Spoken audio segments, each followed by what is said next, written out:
బీసీలు తలపెట్టిన బంద్కి మద్దతు ప్రకటించారు ఎంఆర్పీఎస్ వ్యవస్థాపక అధ్యక్షులు మందకృష్ణ మాదిగ. ఎంజీబీఎస్ వద్ద బీసీ నేత జాజుల శ్రీనివాస్ గౌడ్తో కలిసి బంద్లో పాల్గొన్నారు. ఇది బీజేపీ వ్యతిరేక బంద్ అని డిప్యూటీ సీఎం భట్టి విక్రమార్క అనడం కరెక్ట్ కాదన్నారు మందకృష్ణ మాదిగ. సీఎం రేవంత్ రెడ్డి అఖిల పక్షాన్ని ఢిల్లీకి తీసుకువెళ్లాలని సూచించారు. ప్రధాని నరేంద్ర మోడీని రిజర్వేషన్లకి ఒప్పించాలి అంటున్న మందకృష్ణ మాదిగతో మా senior correspondent Srinivas face to face. అందుకు మాదిగ సమితి వ్యవస్థాపక అధ్యక్షుడు, పోరాట సమితి వ్యవస్థాపక అధ్యక్షుడు మందకృష్ణ మాదిగ మనతో పాటు ఉన్నారు. అని చెప్పండి, బీసీ బంద్కు మద్దతు ఇస్తున్నారు. సో మీరు ఏం చెప్తున్నారు అసలు బీసీ జాకి ఇచ్చిన బంధు పిలుపు తెలంగాణలో ఉండబడే అన్ని ప్రాంతాల్లో శాంతియుతంగా సంపూర్ణంగా బంద్ జయప్రదం అవుతుంది. ఇచ్చింది బీసీ పిలుపు అయినప్పుడు, రిజర్వేషన్లు పొందేది బీసీలైనప్పుడు సమస్త సమాజం ఎందుకు అంగీకరించింది? సమస్త సమాజం అందరూ మద్దతు ఇవ్వకపోతే ఎందుకు సంపూర్ణంగా బంద్ విజయవంతం అవుతుంది? వ్యాపారస్తులందరూ బీసీలే లేరుగా, ఎక్కువ ఓసీలే ఉన్నారు కదా, ఇతర వర్గాలు కూడా ఉన్నాయి కదా. దానికి కారణం ఏంటంటే, అవును, ఎస్సీ ఎస్టీలకు జనాభా పరంగా రిజర్వేషన్లు అమలు జరుగుతున్నప్పుడు, ఇదే తెలంగాణ గడ్డ మీద జనాభా కంటే మించి అగ్రకులాల పేదలకు రిజర్వేషన్లు అమలు జరుగుతున్నప్పుడు, ఇక స్వాతంత్రం వచ్చిన కాంచి న్యాయమైన వాట పొందింది, ఆ న్యాయమైన వాట కోసం కొట్లాడుతున్నది మొదటి నుంచి బీసీలే కదా. కాబట్టి బీసీలకు ఇప్పటికైనా తగు న్యాయం జరగాలని చెప్పి సమస్త సమాజం భావించుకున్నది కాబట్టి ఈ బంద్ను సంపూర్ణంగా జయప్రదం చేయడానికి దారితీసింది. చెప్పండి, ఇప్పుడు మీరు ఎస్సీ వర్గీకరణ కోసం ఏళ్ల నుండి పోరాటం చేశారు. అదేవిధంగా ఇటు అన్ని పార్టీల మద్దతు కూడా కొట్టారు. అదేవిధంగా లీగల్ గా కూడా మీరు విజయవంతం సాధించారు. అంటే ఇప్పుడు ఇక్కడ బీసీలకు సంబంధించిన 42% రిజర్వేషన్ల అంశంలో ఎక్కడ తప్పిదం జరిగింది? ఎందుకు కోర్టులు ఎందుకు అడ్డుకున్నాయి? రీజన్ ఏంటంటారు? ఏ లీగల్ అంశం అయితే అడ్డంకి కల్పిస్తున్నదో, సాధారణంగా అందరికి తెలిసిన వాయిస్ ఏంటంటే 50% మించొద్దని చెప్పి సుప్రీంకోర్టు తీర్పు గతంలో ఉన్నది కాబట్టి, ఇంద్రసాహని కేసు ఉన్నది కాబట్టి, కృష్ణమూర్తి గారి కేసు ఉన్నది కాబట్టి, ఇప్పుడు 42% ఇవ్వడం వల్ల, బీసీలకు ఇవ్వడం వల్ల 50% మించింది కాబట్టి సుప్రీంకోర్టు తీర్పు ప్రకారం ఇది చెల్లదు నూడదు అని అనేటోళ్ళు ఉన్నారనుకోండి. అసలు 50% తెలంగాణలో ఈడబ్ల్యూఎస్ రిజర్వేషన్ ఇచ్చినప్పుడే మించింది కదా. హైకోర్టు సుప్రీంకోర్టు చెప్పింది కదా. నేను అదే అంటున్నాను. ఈ అగ్రకులాల పేదల పేరుతో అగ్రకులాలకు రిజర్వేషన్ 10% ఇచ్చినప్పుడు, 50% మించినా అది చట్టబద్ధమైనప్పుడు, నా బలహీన వర్గాలకు ఇచ్చినప్పుడే చట్టబద్ధత ఎందుకు కాలేదనే ప్రశ్నకు జవాబు చెప్పాల్సింది వాళ్ళే. నంబర్ 1. రెండోది, ఇప్పుడు పార్లమెంట్లో చట్టాలు ఏ రాష్ట్రంలో శాసనసభ తీర్మానం చేసినా న్యాయబద్ధమైన దానికి అంగీకరించాలి. ఇప్పుడు తమిళనాడు శాసనసభ తీర్మానం చేసి 50% రిజర్వేషన్ తెచ్చుకున్నారు, దాన్ని పార్లమెంట్ ఆమోదించింది, దాన్ని 9 షెడ్యూల్ చేర్చారు కదా.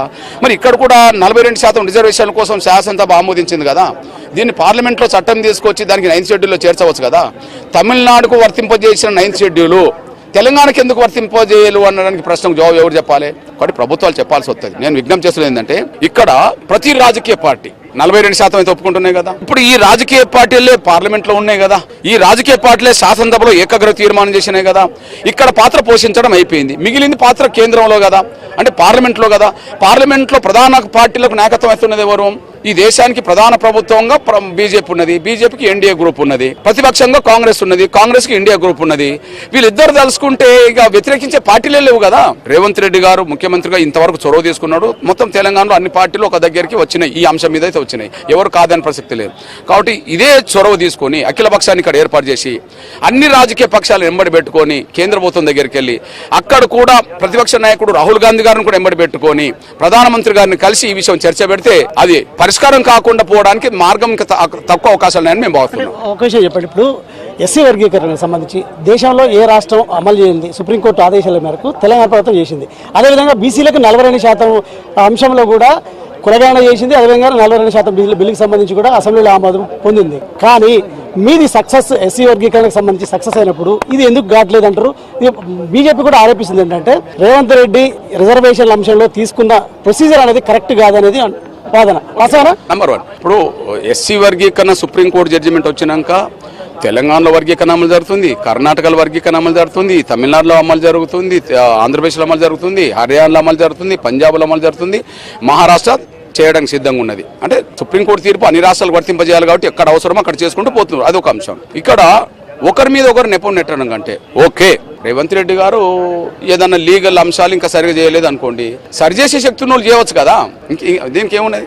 ఒకరి మీద ఇప్పుడు ఈయన పొరపాటు చేసిండని మనం తప్పించుకోవడం కంటే ఆ పొరపాటును సరిదిద్ది బీసీల అభిమానం చూరగొనవచ్చు కదా. ఢిల్లీకి వెళ్ళి ధర్నా చేయడానికి ప్రయత్నం చేసిన ప్రభుత్వం, సుప్రీంకోర్టుకి వెళ్ళి స్టేను వెకేట్ చేయించడానికి చేసిన ప్రభుత్వము, ప్రధానమంత్రి దగ్గరికి అఖిలపక్షం తీసుకెళ్తే సమస్య పరిష్కారం అక్కడ జరగాలి కాబట్టి అక్కడ తీసుకెళ్తే సమస్య పరిష్కారం అవుతుంది కదా. అక్కడ రేవంత్ రెడ్డి గారు ఆ చొరవ తీసుకోవాలని కోరుతున్నారు. మొత్తంగా ఏదైతే ఈ బీసీ రిజర్వేషన్ల కోసం కూడా మందకృష్ణ మాదిగ సంపూర్ణ మద్దతు ప్రకటించారు. అదేవిధంగా ఇటు రాష్ట్ర ప్రభుత్వం కూడా అఖిల పక్షాన్ని ఢిల్లీకి తీసుకెళ్లాలి. అదేవిధంగా ఏదో ఎస్సీ వర్గీకరణకు ఏ విధంగా రేవంత్ రెడ్డి సర్కార్ పాటుపడిందో బీసీ రిజర్వేషన్ల కోసం కూడా అసెంబ్లీ తీర్మానం చేయడంతో పాటు ఇటు ఏదైతే దాన్ని ఆమోదించే క్రమంలో కూడా కోర్టులు అడ్డుకున్న నేపథ్యంలో కూడా అఖిల పక్షానికి కేంద్రం దగ్గరికి నరేంద్ర మోడీ దగ్గరికి తీసుకెళ్లాలి. రాహుల్ గాంధీ కూడా ఈ అఖిల పక్ష నాయకత్వం వహించాలంటూ కూడా చెప్తున్న పరిస్థితి కనిపిస్తుంది.